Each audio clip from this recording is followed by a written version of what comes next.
Gulshan Iqbal town UC8 میں پاکستان کی آزادی کی ڈائمنڈ جوبلی کے موقع پر آزادی نائٹ کا اہتمام کیا گیا۔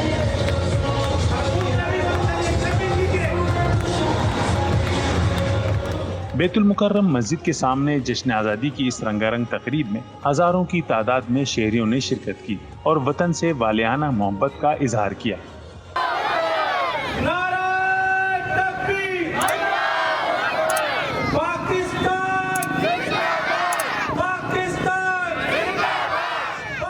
اس موقع پر بچوں نے ملی نغموں اور تقریری مقابلوں میں اپنے فن کے جوہر دکھائے۔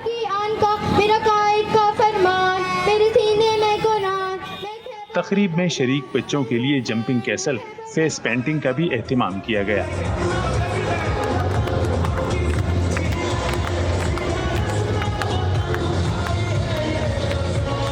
تقریب میں جماعت اسلامی کے امیر ضلع شرقی سید شاہد ہاشمی، قیم ضلع شرقی ڈاکٹر فواد احمد، امیدوار چیئرمین سید خضر باقی، امیدوار وائس چیئرمین آصف عبدالکریم اور ناظم علاقہ کامران چشتی سمیت دیگر نے شرکت کی۔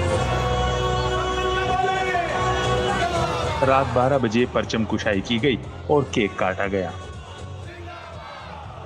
تقریب کے اختتام پر زبردست آتش بازی کا مظاہرہ بھی کیا گیا۔ کیمرامین رضوان علی کے ساتھ قمر الرحمان، جسارت نیوز، کراچی۔